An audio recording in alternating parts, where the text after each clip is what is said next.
Hello and welcome to another edition of Critical Q&A, the show where I answer your questions that you have left for me either in the comments section of my Q&A videos or have sent to me by email at askchrisshelton@gmail.com. Things are really exciting in the world of Chris Shelton, critical thinker these days. With my book now published, it's been out for about 2 weeks now. I think sales are going pretty well. I don't really have anything to compare it to, but for me, I'm pretty happy so far. But I'm always wanting to get the word out to lots more people. And on that note, I have been doing a lot of promotional work. I have some radio spots booked this next week. I've been on Hemant Mata, the Friendly Atheist. I recorded a podcast with him that should be coming out soon. And I'll have other podcasts and activities happening on this. And in fact, one thing I wanted to tell everybody about is on Monday, January 11th, from 6 to 10 p.m. Mountain Standard Time, which is Denver time, which is where I live, I will be on Reddit doing an AMA, an Ask Me Anything. And so for that 4-hour stretch there, I will be at my computer right here answering questions about myself and anything anybody wants to ask me about that I can give answers to. So check it out. That will be on the Scientology subreddit. I think it's /r/Scientology. You find it pretty easily, and that'll be happening Monday night. So without further ado, let's get to your questions. Linda Clement. Hi, Chris. I have never found the word love in anything I have read or watched about Scientology, except in personal stories of disconnection. It's clear by its behavior that the church doesn't value love, and as both Hubbard and Miscavige showed all the symptoms of antisocial personality disorder, neither of them ever felt love. Does Scientology ever mention love at all? Well, actually, love is defined and talked about in a little section of Dianetics, the Modern Science of Mental Health, which was published, of course, in 1950. So right from the get-go, Hubbard did talk about love. And in that book, he talks about the difference between what he called a reactive mind kind of love, which was sort of this, idea that that your mate or your partner is a pseudo substitute for your father or your mother or who, some person out of your reactive mind, out of your, emotional trauma from the past, and you're just taking that and putting it into somebody now that's in your environment, and that is this sort of, crazy kind of love, right? And he differentiates that from true love, or, this, what he called, I think, admiration. He used admiration and affinity, or wanting to be close to something, an intensity of affinity or an intensity of admiration was how he defined love there and in other places. He also gave a whole lecture on the subject of, in Scientology, what they call the second dynamic, which is that sphere of life or activity that deals with sex and love and family and parenting and having kids, and all of that activity is sort of bundled into this concept in Scientology called the second dynamic.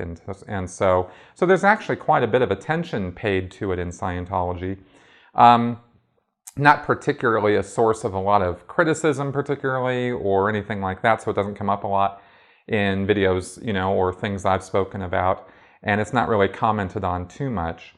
I'd actually like to comment on one thing about this, though, which is I talk about in my book what happened to me and how I lost my fiancée, a woman I was going to marry, who disconnected from me, and that was a rather harsh experience, and it made me realize, after coming out of Scientology, that all the years that I'd been in, I'd bought into a conditional love, the idea of conditional love or conditional friendship, and thinking that was a totality or a satisfactory kind of love, right? In other words, what I mean by that is that when you're in a destructive cult, and specifically Scientology, but I believe that this applies to all destructive cults, you are friends, or you have love or affinity or affection for other people to the degree that they agree with and are part of your destructive cult. I think that the word friend in Scientology is defined as a fellow cult member. And if you are no longer, if you become friends through the cult, and then the person leaves the cult or doesn't want to be part of the cult anymore, then that friendship is severed because that person is no longer a fellow cult member. And this definitely applies as well to relationships.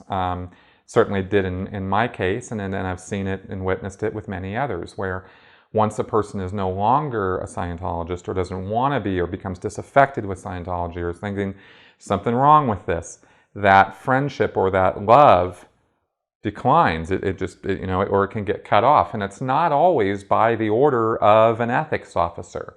It's a mental thing that people in these groups do. And I think it's a result of the black and white thinking, the whole us versus them sort of thinking that gets, inculcated and indoctrinated into Scientologists, right? Where it's like you're either with us or you're against us, right? And I think that has a lot to do with their idea of love and who they're willing to be affectionate with or be friends with and that sort of thing. And I find that very unhealthy. I don't think that's a good way to, I don't think conditional friendships or conditional love is a very good, healthy way to feel emotion, and feel that kind of emotion. I will only love you so long as you agree with me sort of thing is like kind of, sure, you have to, in order to have a relationship with somebody, you certainly have to agree on some things. And, it's understandable if there are such massive disagreements that a relationship just isn't possible because there's nothing for you to talk about or get along with. I'm really not talking about that. I'm talking about this thing where there's this, it's a conditional thing. So anyway, I think that's a comment that's needs to be made about emotions and affection, specifically with destructive cult members like Scientologists. A non-lover. Hi, Chris. Loving the new book. Your output just keeps getting better and better. My question is about word clearing in Scientology. I've heard many former members describe word clearing for misunderstood words in ways that almost sound like obsessive-compulsive behavior. And I noticed many ex-members still seem to obsess over getting the right definition and splitting hairs over which definition to use, even after they have been long gone from the fold. Was word clearing and constant dictionary lookups a habit you had to break when you first got out? Or was leaving that behavior behind easy to shake off? This is a really good question because I talked about this, I think, a week or two ago about study in Scientology. And I was a course supervisor in Scientology, meaning I was a teacher, or I had that role of the teacher type role where I was the person overseeing classrooms of students. And so word clearing, the idea in Scientology that you can't truly understand something if you don't understand the definitions of all the words that are used in a text or in a lecture. That's what word clearing is. And if you find a word you don't fully understand, or there's some part of it you don't understand, you're expected to use a dictionary and look it up and use the word in sentences until it kind of clicks for you, and then go back to studying. Hubbard makes a big deal about this, and I do think it's valid in study that's the case. I think it is important to understand the words in order to understand the tune that those words are speaking. However, and a really big however, because this was a big part of my recovery, Scientologists take this to definitely an obsessive compulsive level. And I don't think that's necessary, right? I had to kind of practice a little bit at not obsessively having to have a dictionary by my side while I was reading things after I got out of Scientology, and discovered that, you can actually understand things from the context of the words around things, that actually is valid. There's not, in Scientology, it's like, no, you can't do that. And actually, if you can pick up the meaning of something, great, pick it up and run with it, As a critical thinker, I do feel it's important to have a dictionary around, because sometimes you can quibble on things, or you can slightly misunderstand what somebody is saying, and it's good to be able to clear that up. But I don't find myself obsessing over it anymore, and I think that it is a holdover from the Scientology indoctrination that people get a little bit too about the splitting hairs over words. You know, you have a meaning, you have a concept, you're trying to get that concept across to somebody, and however you do that is valid to me, you know, and if that means, you know, using some different words or explaining yourself or whatever, fine, right? As long as the concept is getting across to somebody, that's all I care about now in my own study and in my own communication. And I feel like if I've done that or accomplished that in some way, then I've had a successful communication. So that's kind of how I look at that now. And I don't, you know, I don't know that I have a lot of judgment about this particularly, because I know also that in education, different people understand things different ways. Like people's brains work kind of differently from one to another. So maybe for some people, you know, being a little bit picky about words and whatnot is necessary for them and for how they understand the world. But I personally kind of gave that up, and I don't have a lot of attention on that anymore. Paul Stetler. Chris, I have to ask this, and I would really appreciate it if you address this question in a video. What attracted me most about Scientology is the ability of creating perception. It's a perception that does not reflect reality at all. It's a thought that I've always had nagging at me since childhood.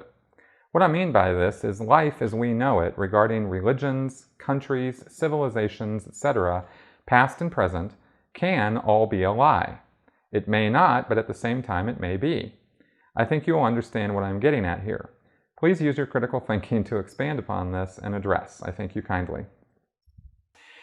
The study of perceptions and how we know things and what things we know and that sort of thing, I believe all of that falls under a subject called epistemology, or the study of knowledge. And that's a big subject, and it's a big pool to dive into. And I've sort of put my toe in the pool of that a little bit over the last 2 years, kind of looking at philosophy and the philosophy of science and how science determines whether it knows or doesn't know something.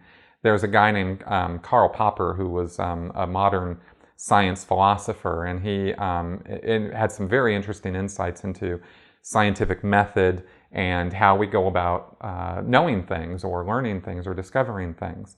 And of course, there's a lot of psychological studies about this, and we talk about it in terms of confirmation bias and the cognitive dissonance and these words we use that come out of psychological studies to talk about how we perceive things or how we decide to know or judge things, right? So there's this huge field to it. I'm only skimming the surface when I'm using words like that or talking about it in those terms. And you can really dive in because, you know, how do you trust your perceptions, right?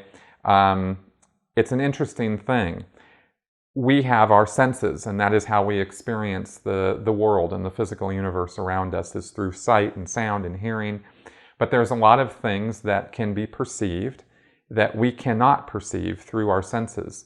Infrared, for example, or ultraviolet light rays, right? We can't see those things, not without instrumentation. And then we get the instrumentation and we tune it in and we see these things, and suddenly we're seeing things we never saw before. They were always there. They always existed, but we just couldn't see them, right? And the same applies with hearing and, you know, almost any other sense. And it sort of opens the door to making you wonder whether you're really experiencing the full gamut of reality or not through our senses, right? That are we really getting the whole picture? Maybe 100 years from now or 1,000 years from now, some new instrument will be developed that will give us a whole different perception that we can't even conceive of right now, that could change our entire view of cosmology and evolution and science and all of that. Who knows, right? So I like to keep myself open to those ideas. I like to keep an open mind when it comes to thinking about that sort of thing. And I find in the world of critical thinking that there are people who call themselves critical thinkers who don't keep an open mind. And this is why I've made videos or statements about the fact that, you know, I don't know are the 3 most important words in critical thinking. And I believe in science and reason as well, right? Because it's the I don't know that draws us and carries us into learning new things. If you think you know everything already, you're not really willing to look or discover new things. And you're not open to receiving new ideas. And I think we should always be open to receiving new ideas and thinking in ways that are outside the box, and that sort of thing, right? I believe that's what critical thinking is really all about. And it's, and there's various opinions about this, conspiracy theorists think that critical thinking means you're always challenging authority and you can never trust anybody and this sort of thing. That's sort of what I get from them, is I'm a critical thinker because they don't accept the party line, right? Well, sometimes the party line aligns with the evidence to hand, right? But at the same time, there's always new information to look at and always new things to see. So when it came to Scientology, and I know where your question came from with this, there's this whole idea of man as a spiritual being, that we exist on a spiritual level that transcends everything that we see and sense and experience with our bodies. And that is sort of like opens the door to all kinds of possibilities, past, present, and future, right? Where we've been and where we're going could conceivably be almost anything. And this is one way, when people start thinking this way, that they're able to imagine past life incidents that are, really far out, amazing things, magic and intergalactic civilizations and all kinds of crazy things that people can imagine. They let their imagination run away with them because it gives them the idea that anything is possible. I like to limit my possibilities a little bit, into the realm of reality, right? And I think that when it comes to how we perceive things or how we decide on the truth of something, we only have our senses to go by. So let's just kind of take it and take what's there in front of us and kind of run with it. And let's kind of skip a lot of the, deep philosophical epistemology arguments about, well, are we really seeing what we're seeing? Maybe this is all a dream, all these kind of non-falsifiable ideas that you can't ever prove or disprove. And so they're sort of fanciful ideas, but they don't really get us anywhere. And so I like to try to ground my thinking in reality, and that's where my critical thinking tends to take me in the direction I tend to go. Otherwise, I feel I'm going from critical thinking into philosophy and religious concepts and things like that, and I'm open to those things, but I don't think that should rule our life or be a substitute for the four walls around us and the reality of the world that we live in. So that's probably about the most philosophic tirade I've ever gone on. So I hope all that made sense. And really, what all I'm saying is, hey, let's just keep it real.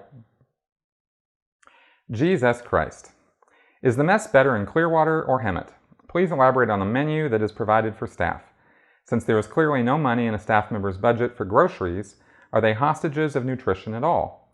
I have seen reed-thin Scientologists with black rings around their eyes. Also in videos, I have seen some paunchy, disheveled, fat bastards too. Well, I only ate at Clearwater one time for like a few days when I was there, and I never went to Hemet and ate the food there. So I can't really speak intelligently about the food in those places, but I will talk about the food that I ate in PAC, at the PAC base in Los Angeles, because I was there for many, many years. And I was never really happy with the food there. Now, I happen to know the people who were really working their guts out to try to provide a decent meal for all of us on the base. One person who was the lead steward, or the chief galley steward, during a lot of the time that I was there in PAC, is now out of the Sea Org. She's an ex-Scientologist now. And so I'm not going to sit here and badmouth her or her efforts, because she really worked hard to try to put meal planning together, or menu planning, and use the money that she had, which was sparse, to give healthy meals to the crew, right? We had a little salad bar, and we had a fairly regular routine menu of dishes that would sort of circulate around like once every 2 or 3 weeks, right? So we had meatloaf, and we had lasagna, and we had spaghetti, and we had, every Tuesday at lunch was Burger Tuesday. Oh my God, everybody looked forward to that because it was burgers and fries. And so other than special occasions like the 4th of July or something like that, you wouldn't get burgers. But, you know, on Burger Tuesday, everybody got burgers, right? So there were big lines. Everybody would line up and make sure they were there for that, right? And you hoped you didn't get there too late and the fries were cold and that sort of thing. But other times, you know, there was some really nasty stuff served. I mean, I hated the curry. Never really got into the salad bar. And unfortunately, breakfast almost every single day for all those years I was in were runny eggs. And that was really not fun. On Sunday mornings, when the galley had more time to actually cook up some food, we would have pancakes and maybe some strawberries and some fruit and whatnot. And an effort was made. I mean, it really was. But the main problem with the messing system and the way that the menu was done in the Sea Org is just so little money was allocated for it. And the crew welfare is really of almost no importance to anybody in the Sea Org. The crew don't care. They don't, you know, believe that they're worthy. This is how sick it gets, is the crew don't really believe they're worthy of a higher standard. And the executives don't have the money to provide a higher standard because of the whole finance system and the way the money flows and works in the Sea Org. Almost all the money that's produced by the Sea Org members goes up the line. And when money goes up in Scientology, meaning up to management and international reserves and Sea Org reserves and these big bank accounts, it doesn't come back down. Ever. So it's kind of this vacuum sort of tube that just sucks things up the line. And the crew are just given the dribs and drabs. And they think, because of the way they're talked to and the way the culture of the Sea Org works, that that's all they deserve. Because they're not working hard enough. Because they're not on purpose enough. Because they're not getting their job done well enough, right? Because at the end of the night, as Tom Cruise said, you know, at the end of the night, when their head hit the pillow, they feel like they didn't do everything that they could have done that day. And so the motivational speak affects them and affects their morale, and it makes them feel like they're not, you know, that they shouldn't have good things. And so when they are, from time to time, when some Sea Org executive, and there have been a couple, took efforts to invest money in the crew, everybody was just wide-eyed, like, what? You know, there was a guy one time at a continental level, he managed the money. He was an Italian guy, he used to be a restaurant owner. And he was in the Sea Org in Los Angeles, and he did a whole renovation of the main mess, like retiled it, got new tables made. I mean, it was a big deal, and it really changed the whole character of the place that we would go to eat our food every day. And he wanted higher standards for the crew.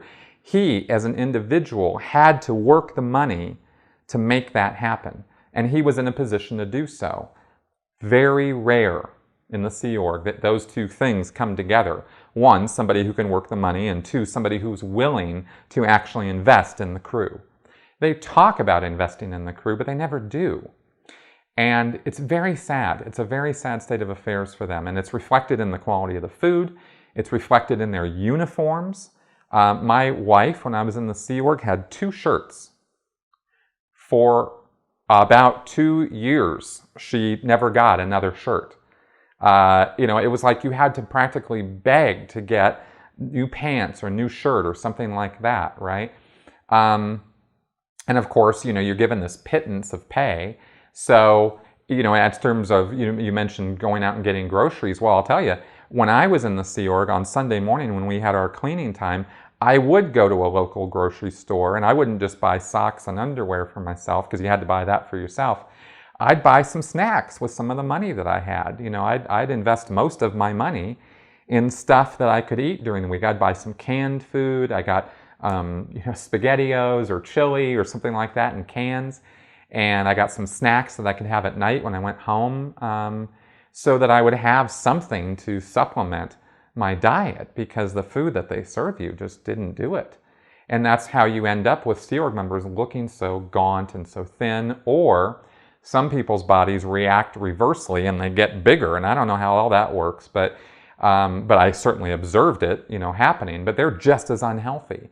Those big fat people with the guts, I mean, they're not eating well. That's not a result of them being gluttonous. That's because nobody in the Sea Org gets that opportunity.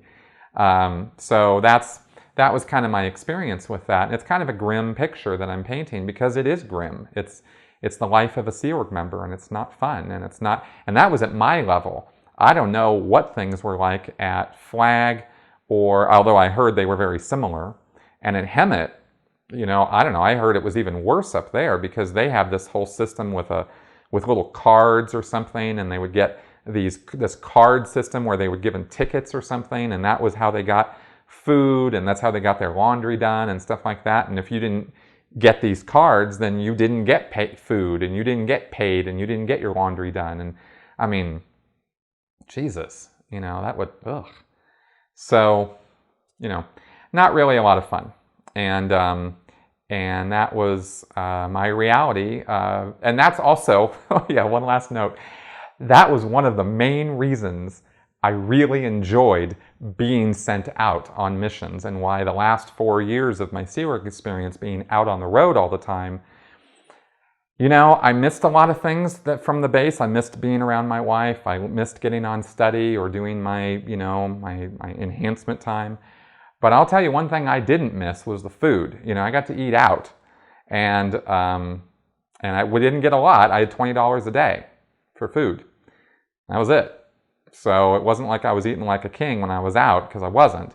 But I was eating better food than if I'd been on base. So that's sort of the food experience in the Sea Org. It's Flash Answer time. Ek Dubel. Hi Chris, quick flash question. I'm currently reading your book, Cheers, and at your suggestion in Chapter 5, I referenced the 1959 HCO Manual of Justice. While I was familiar with Hubbard's use of the term squirrels, I had never run across the term wildcat. He describes the proper handling of both wildcat people and wildcat magazines. Based on the context, I can only assume it's a derogatory term, but can you please clarify? I certainly wouldn't want to have a misunderstood word, haha. Thanks as always, and congratulations on what is so far a really great and informative book. Wildcat actually is the same as squirrel. It's same. I think he came up with wildcat first as some sort of an offshoot, or somebody being kind of a wildcat, kind of being out there and doing their own thing and not paying attention to the rules or regulations that Hubbard was laying down. And then that somehow along the line he changed that to squirrel. I think he thought he was being clever with squirrel, because a squirrel he called it, a person who's just running endlessly in a hamster wheel and looking for a nut, and this kind of thing. So squirrel became the preferred derogatory term for people who were doing their own thing with Hubbard's works. Jennifer Isaacs. Can you please tell me if Scientology ever talks about philosophy and philosophers? What do Scientologists think about free will, subjectivity, and things like that? Thanks always for all your time and answering so many questions. Yeah, no problem. I love answering all these questions. And the truth is that Scientologists don't think about philosophy. Hubbard quoted from and talked about philosophers in his early works, and even thanked some of them, and put them in the credits, or the attributions in some of his books, like Science for Survival, I think. But after that beginning period, Hubbard came more and more to think that he was the single source of all of Dianetics and Scientology, and he started bad-mouthing earlier philosophers and earlier people who had worked in the area of the mind or the spirit. So then Scientologists, of course, because they listened to Hubbard bad-mouthing these guys and saying how they really didn't understand things or really couldn't figure things out, Scientologists then devalue philosophers and philosophy, and Socrates and Plato and Aristotle and the Greek traditions and all of the things that come from that, leading all the way up to modern critical thinking, are just totally poo-pooed by Scientology. They don't care about any of it. They don't think any of it is important, and they don't study or read it in a general, as a body. You might have exceptions here and there, or people who were trained in it, but for the most part, Scientologists could care less. Don Winslow. I'm curious about the immeasurable amount of acronyms in Scientology. Do you think their purpose is to add to the concept of Scientology being, as what L. Ron Hubbard would say, a mystery sandwich? On that note, as a former member of the Sea Org, have you witnessed any members advancing to the OT levels? Okay, Don, you're twofer here. One, I think that the acronyms are just another part of the control system of Scientology, and that it's got its own little language. And so not only do you have all the words of Scientology, but then you have the acronyms of Scientology, because Scientologists are into talking really fast and da, da, da, da, da, da, da. And so they shorten these things down and use these acronyms. But it's just another part of the language being used as a control system. And as far as people making it up to the OT levels in the Sea Org, not unless they paid for it. Or rarely did I see senior executives moved up to the OT levels. And I'm talking about like this many. So not very often. Riggs BF. I was wondering if it's well known that Scientology forbids medicine. My question is, does that include vaccines? Okay, well, Scientology doesn't particularly forbid medicine, and I think I talked about this in an earlier Q&A, so you can check that out as to what they do and don't think about medicine. There are definitely Scientologists who are anti-vaxxers. I've seen that. But Scientology does not have any blanket policy that forbids or gets in the way of anybody using vaccines. So I think that's a new thing. Thank you, Jenny McCarthy. Leo Taxel. Hi, Chris. I have a question about the Sea Org and private property. If someone owns a house and a car before they join, do they have to sell that or give it to the church?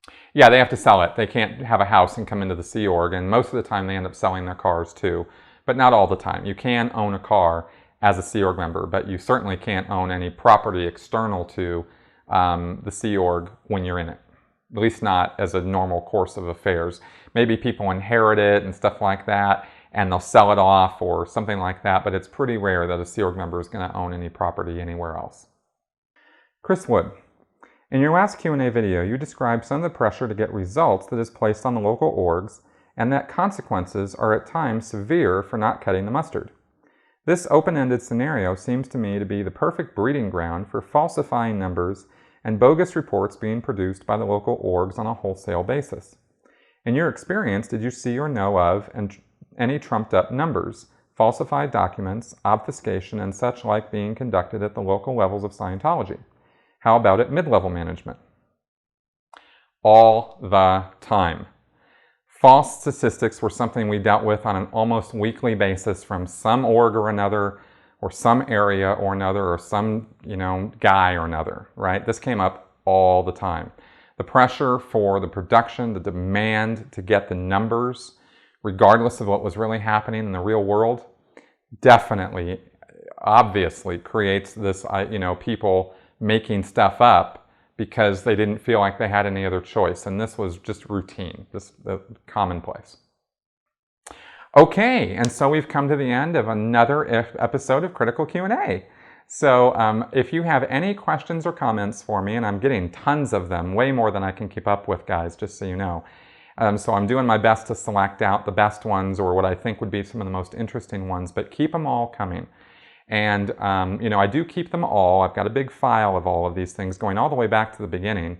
And I go through and, select them out as best I can, but it's just gotten impossible at this point that I'm going to answer every single question that comes at me. But, keep them coming at me because some people ask some of the most interesting things.